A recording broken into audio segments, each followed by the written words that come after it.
Hi, this is Brian Aldrich from 4th Street Software, and we've got a new release of the 4th Street baseball game just out yesterday, 1.2.21.0, and that's the annual update.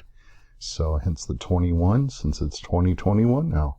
Focus of this video is going to take a look at two new extracting items, stat extractors. So what I've done is load up the 2021 season here. I'm going to click on the stats button up on the top there, and you'll notice way over here is the extracted stats option. Now, in order to use extracted stats, they're exactly that. They're extracted out of the game stat files that were constructed during gameplay. You need to not delete them, in other words, and I'll show you how to make sure that that doesn't happen here. In the settings tab, there's a delete stats after file after compiling option. Leave that unchecked, and that way it won't delete the files. Alright, so let's go back in here, extracted stats, and there were a few of these that were already in existence before this version of the program. The longest streaks, most hits, triples, doubles, whatever, in a game. And now there are two new ones, situational hitting and then over a specified time period. So that would be like things, well, if you want to find a player of the month, for example, you can choose the month of July, so July 1st to July 31st, and extract all of the stats in that timeline.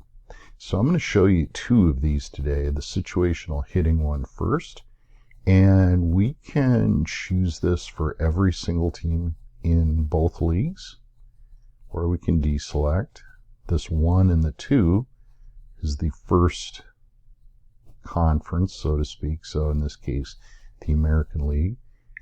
If I would rather have the National League, I can click on the 2. I don't want this for the entire thing. I'm just going to look at one team, so since I'm from Minnesota, we'll choose the Twins. Alright, so situational hitting, I've selected that. I've selected Minnesota. Now all I have to do is click on Generate, and it will go ahead and march through all of the games that Minnesota has played.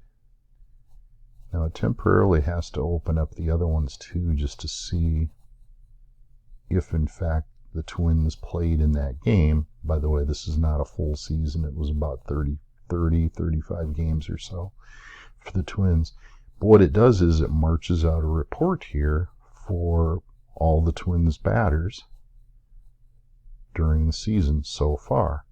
So if I want to look at Ariel Adrianza, I can do that, and I can see how well he's hit overall, first of all. So this is his complete stat line. Well, not complete, but plate appearances, at bats, what his hits were, walks, strikeouts.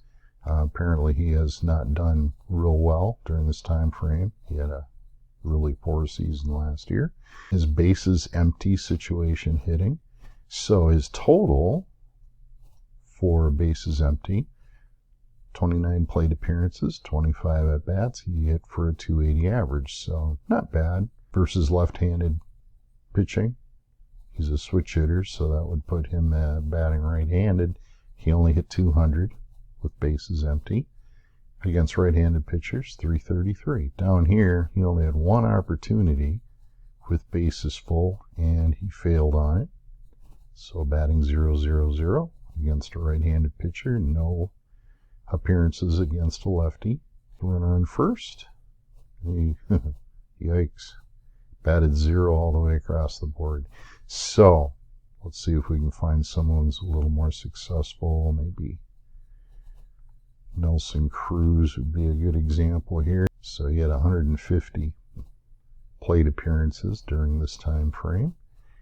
And let's see, with bases loaded, he was 1 for 4 with a home run. So he hit a grand slam. Alright, so that is the situational hitting option. And then over a specified time period, that one's a little bit different here. So again, just click. I'm just going to check out Minnesota. And what I'd like to do is generate a report for, say, the month of September.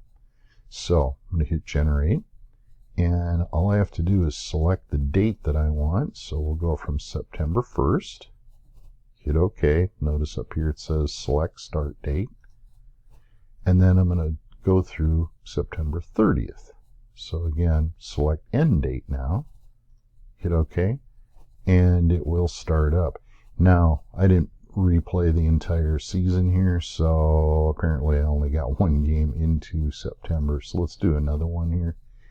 So I've got everything set up just the way I want. Now I just have to select a couple of different dates. So we'll go August this time instead. Apparently I played a little bit further in there. So select start date, August 1st.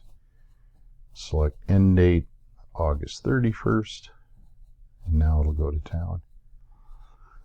So again, what it's doing is searching through all the game stat files, finding those from Minnesota, and then pulling all the stats out of them. So here we go. If we were going to name Minnesota Twins baseball player of the month of August, it looks to me like Luis Arraez would be a pretty good candidate at 427.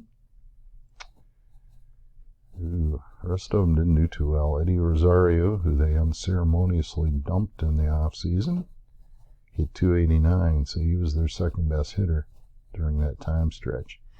All right, leading home run hitter Nelson Cruz hit 10, and he led the team with 22 RBI.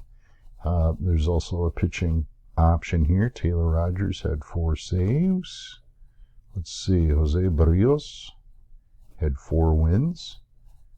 And let's see, ERA champ for the month. Wow, it's a little hard to compare apples to apples here, but looks like Randy Dobnak did about the best with a 1.93 ERA. All right, so those are 2 of the new options here. As long as I'm at it, I'm also going to show you the new box score template here. You can select any of those. When you open this up, you're not going to see anything in this screen because right now it's searching for game stat files that haven't been compiled yet. So we need to go into those that have already been compiled, and then you see this long list. So I can choose any file I want. If I'm looking for a specific team, it's usually best to sort them out using this name tab. So I can look for Anaheim, for example, real simply. If it's the home team, it's a little bit more difficult to sort through them, but you can manage. The games are played in chronological order, so date modified would be a good way to sort those through. So I did a bunch of these on March 22nd all the way through March 24th. Didn't play all of them at the same time, in other words. You can also look for a specific date right here in this little portion. So this was 2020, July 24th. So July 24th, 2020. Let's just take a look at that one. So Detroit against Cincinnati. These numbers here are not scores, obviously. I don't think Cincinnati would have scored 52 runs in a month last year. They didn't perform real well, although they did make the playoffs somehow.